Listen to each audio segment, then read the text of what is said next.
Hello friends, स्वागत है आपका हमारे यूट्यूब चैनल दिव्यांका एजुकेशन में। आज हम आपके लिए लेके आए हिंदी का प्रैक्टिस सेट जो कि संज्ञा का है। चलिए दोस्तों, हम स्टार्ट करते हैं। पहला है वस्तु, स्थान, भाव या विचार के द्योतक शब्द को हम क्या कहते हैं? तो उसे हम कहते हैं संज्ञा। क्या कहते हैं? संज्ञा। व्युत्पत्ति के आधार पर संज्ञा के कितने भेद होते हैं? 3 भेद होते हैं। ठीक है। स्त्रीत्व शब्द में कौन सी संज्ञा है? तो उसमें है भाववाचक संज्ञा। हमने आपको बताया था स्त्री शब्द है वो जातिवाचक संज्ञा है। स्त्री से स्त्रीत्व बना है तो इसमें कौन सी संज्ञा हो गई? भावनाएं आ गई, तो यहाँ पे मतलब भाववाचक संज्ञा हो गई। भारतीय शब्द का बहुवचन है तो यहाँ पर भारतीय शब्द का बहुवचन होगा भारतीयों, मतलब ये आपका सही होगा। ठीक है। उसके बाद आता है सूर्य शब्द का स्त्रीलिंग होगा, तो सूर्य शब्द का स्त्रीलिंग क्या होगा? हमारा सूर्या होगा। बुढ़ापा एक प्रकार का अभिशाप है। इस वाक्य में रंगीन छपे शब्दों की संज्ञा बताइए। तो फिर इसमें आपका राइट आंसर होगा भाववाचक संज्ञा। मतलब कि इसमें हमारी दशाएं अवस्थाएं आती हैं तो उसमें हम कहते हैं भाववाचक संज्ञा। ठीक है, हमने आपको पिछली वीडियो में बताया था, आप मेरी वीडियो को पूरा देखिएगा। फिर आता है निम्नलिखित में कौन सा शब्द संज्ञा है? ठीक है, निम्नलिखित में कौन सा शब्द संज्ञा है? तो यहाँ पे क्रोध, आपका बी राइट आंसर होगा, क्रोध। आंसुओं का बहुवचन क्या होगा?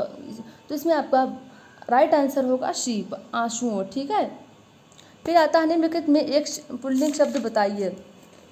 तो इसमें आपका पुल्लिंग शब्द होगा बुढ़ापा। कौन सा होगा? बुढ़ापा। आपका पुल्लिंग शब्द बुढ़ापा आ गया। कभी हम ये नहीं कहते कि बुढ़ापा आ गई। ठीक है, ऐसे हम मतलब क्रियाएं जोड़ के अनुमान लगा लेते हैं कौन सा शब्द पुल्लिंग होगा, कौन सा स्त्रीलिंग होगा। उसके बाद आता है अगला क्वेश्चन, निम्नलिखित वाक्य को पढ़िए, उसमें कारक के सही भेद को पहचानिए। हे प्रभु मेरी पूर्ण इच्छा करो। वैसी संज्ञा का तो प्रश्न नहीं है, बट ये आ गया तो हम उसको पढ़ लेते हैं। ठीक है, ये प्रभु मेरी पूर्ण इच्छा करो, तो ये आपका इसमें कारक कौन सा होगा? संबोधन कारक होगा। अगला क्वेश्चन आता है यहाँ पर, भाववाचक संज्ञा बताइए। तो आपका भाववाचक संज्ञा इसमें होगा लड़कपन। आपका राइट आंसर होगा शी। फिर आता है सच्चरित्र किस मूल शब्द से बना हुआ है? तो ये आपके चरित्र शब्द से बना हुआ है। इसका मूल शब्द होगा चरित्र। आपका राइट आंसर होगा बी। फिर आता है कौन सा शब्द बहुवचन है? इसमें आपका बहुवचन शब्द होगा प्राण, बी आपका राइट आंसर होगा। निम्नलिखित में कौन सा पुल्लिंग शब्द है? कौन सा पुल्लिंग शब्द है? तो इसमें आपका पुल्लिंग शब्द होगा, इसमें आपका राइट आंसर होगा ए, कपट। फिर आपका अगला क्वेश्चन है गीदड़ का स्त्रीलिंग क्या होगा? तो आपका गीदड़ का स्त्रीलिंग होगा गीदड़ी। अगला क्वेश्चन आपका किस वाक्य में अपादान कारक है? किस वाक्य में अपादान कारक है? तो इसमें आपका राइट आंसर होगा, आपका राइट आंसर होगा जैसे अपन लोग अनुमानकर्ता ने कर्म को करण से अपादान के लिए अलग होने के लिए, अपादान शब्द होता है वो अलग करता है, मतलब किसी चीज़ को किसी से अलग करता है। तो यहाँ पर हिमालय से गंगा निकलती है, मतलब क्या हुआ? हिमालय से गंगा निकलती है तो उसे दूर जा रही है ना, किसी चीज़ से निकलती है। तो यहाँ पर राइट आंसर होगा आपका सी, सही। अपादान से मतलब पहली बात तो से शब्द आया है और जब से लगता है तो उसमें मतलब अलग होने के लिए, किसी चीज़ को अलग करता है। तो यहाँ पर हिमालय से गंगा निकलती है। फिर आपका अगला क्वेश्चन आता है, हिंदी में शब्दों का लिंग निर्धारण किसके आधार पर होता है? ठीक है, मतलब किसके आधार पर आपका लिंग निर्धारण होता है? आपका लिंग निर्धारण होता है प्रत्यय। आपका राइट आंसर होगा इसमें डी। क्या होगा आपका? हिंदी में शब्दों का लिंग निर्धारण किसके आधार पर होता है? प्रत्यय के आधार पर आपका लिंग निर्धारण होता है। फिर आपका अगला क्वेश्चन आता है भाववाचक संज्ञा। भाववाचक संज्ञा आप इसमें आपकी होगी कौन सा? आपका भाववाचक संज्ञा होगी तो आपके इसमें शत्रुता होगा। आपका राइट आंसर होगा ए। फिर आपका इसमें आपका अर्थ के आधार पर, अर्थ के विचार से संज्ञा कितने प्रकार के होते हैं? व्युत्पत्ति के तो आधार पर 3 होते हैं, बट अर्थ के आधार पर 5 होते हैं। कितने होते हैं? व्यक्तिवाचक, जातिवाचक, भाववाचक, व्यक्तिवाचक, जातिवाचक, भाववाचक, समूहवाचक और भाववाचक। 5 प्रकार के होते हैं। कौन कौन से होते हैं? व्यक्तिवाचक, जातिवाचक, भाववाचक, द्रव्यवाचक और समूहवाचक। ये आपके 5 प्रकार होते हैं।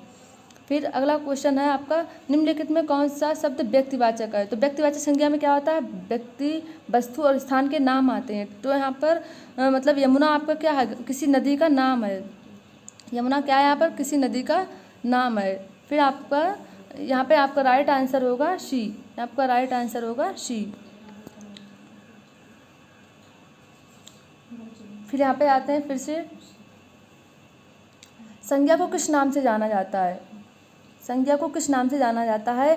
तो यहाँ पर जैसे गंगा, पटना, राम और नाम, तो संज्ञा को किस नाम से जाना जाता है, नाम से जाना जाता है। आपका राइट आंसर होगा शी, क्या होगा सी। जैसे किसी व्यक्ति, वस्तु, स्थान के नाम को हम संज्ञा कहते हैं। किसके नाम को कहते हैं, मतलब किसी भी स्थान, भाव, व्यक्ति के नाम को हम संज्ञा कहते हैं। तो यहाँ पर आपका राइट आंसर होगा शी। अगला क्वेश्चन है आपका इसमें, वस्तु, स्थान, भाव या विचार के घोतक शब्द क्या कहते हैं, ये लोग तो हम क्या कहते हैं, संज्ञा। ये क्वेश्चन हम पढ़ चुके हैं पीछे। वो आता है व्युत्पत्ति के आधार पर संज्ञा के कितने भेद होते हैं।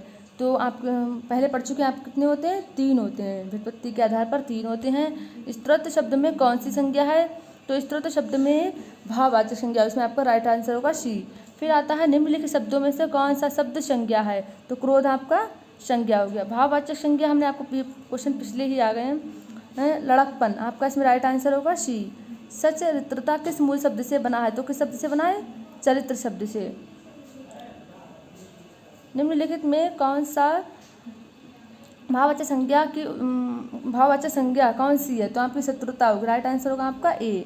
फिर आता है अगला क्वेश्चन, निम्नलिखित में कौन सा शब्द व्यक्तिवाचक संज्ञा है, तो व्यक्तिवाचक संज्ञा आपका किसमें कौन सा होगा, यमुना है, जो गंगा नदी का नाम है। गाय, गाय तो बहुत सी होती है, अमेरिकन गाय, बहुत सारे गायों के नाम होते हैं, ठीक है। पहाड़, बहुत सारे पहाड़ होते हैं, उनके नाम होते हैं अलग अलग, लेकिन ये पहाड़ कौन सा है, जातिवाचक संज्ञा हुई। गाय जातिवाचक, आम बहुत प्रकार के होते हैं, बहुत नाम होते हैं आम के, इसलिए आपको जातिवाचक संज्ञा हुई। लेकिन यहाँ पर यमुना है, वो किसी गंगा नदी, मतलब नदी का नाम है यमुना नदी, इसलिए आपका होगा यहाँ पे व्यक्तिवाचक संज्ञा। फिर जातिवाचक संज्ञा बताइए, तो यहाँ पर जातिवाचक संज्ञा कौन सा होगा, लड़का होगा। कौन सा संज्ञा होगा, लड़का आपका जातिवाचक। सेना क्या हुआ, यहाँ पर आपके समूहवाचक संज्ञा हुई। और श्याम आपका यहाँ पे मतलब वो होगा जातिवाचक संज्ञा। उसके बाद दुख, दुख आपका भाववाचक संज्ञा होगा। उसके बाद आता है यहाँ पे श्याम, यहाँ पे कौन सा शब्द जाति हुई, यहाँ पे श्याम जो है वो आपकी व्यक्तिवाचक, श्याम क्या है, किसी का नाम है, तो यहाँ पर व्यक्तिवाचक संज्ञा हो गई। दुख आपका भाववाचक संज्ञा हो गई, दुख क्या होगी, भाववाचक संज्ञा। श्याम व्यक्तिवाचक संज्ञा, सेना समूहवाचक संज्ञा, और लड़का आपका क्या हुआ, जातिवाचक संज्ञा। लेकिन इसमें पूछा आपको जातिवाचक संज्ञा बताएं, इसमें आपका राइट आंसर होगा ए, लड़का, ठीक है। क्रोध, कालिमा, मिठास में कौन सी संज्ञा निहित है, तो इसमें आपका होगा भाववाचक संज्ञा। जिसमें हमारी दशाएं आती हैं, अवस्थाएं आती हैं, तो इसमें हम कौन सी संज्ञा लेते हैं, भाववाचक संज्ञा। समूहवाचक संज्ञा की पहचान करें, समूहवाचक संज्ञा कौन सी होगी, टीम, जो किसी का समूह हो, उसे हम कहते हैं समूहवाचक संज्ञा। गोस्वामी ने रामचरितमानस की रचना की, इस वाक्य में कौन सी संज्ञा निहित है, तो इसमें आपका गोस्वामी ने रामचरितमानस की रचना की, इसमें आपका व्यक्तिवाचक संज्ञा हुई। कौन सी, व्यक्तिवाचक संज्ञा हुई। उसके बाद आता है देशों को हानि जयचंदों से होती है, इस वाक्य में कौन सी संज्ञा हुई, जयचंदों। देशों को हानि जयचंदों से होती, इस वाक्य में कौन सी संज्ञा है, तो इसमें आपका जातिवाचक संज्ञा होगा, मतलब बी होगा आपका आंसर होगा। फिर अगला क्वेश्चन है पर्वत शब्द में कौन सी संज्ञा है, पर्वत शब्द में आपकी जातिवाचक संज्ञा होगी। कौन सी संज्ञा होगी, जातिवाचक संज्ञा होगी। फिर आता है धुआं, धुआं शब्द में कौन सी संज्ञा है, तो धुआं हमारे जितने भी द्रव्य होते हैं, पदार्थ होते हैं, वो सब हमारे किस में आते हैं, द्रव्यवाचक संज्ञा में आते हैं, ठीक है। आपका राइट आंसर होगा बी। फिर अगला क्वेश्चन है वीर का भाववाचक संज्ञा रूप क्या होगा, तो वीर का वीरता भी होगा और वीरता भी होगा, मतलब ए भी होगा और वीरत्व भी होता है, ठीक है। तो आपके राइट आंसर होगा डी, ए व बी दोनों। फिर अगला क्वेश्चन आता है सर्वनाम भी होगी, चलो पढ़ लेते हैं। संज्ञा के स्थान पर प्रयुक्त होने वाले शब्दों को क्या कहते हैं, हम सर्वनाम कहते हैं। क्या कहते हैं, सर्वनाम। अगर आपको मेरी वीडियो अच्छी लगी हो तो लाइक, शेयर और सब्सक्राइब करिए। धन्यवाद।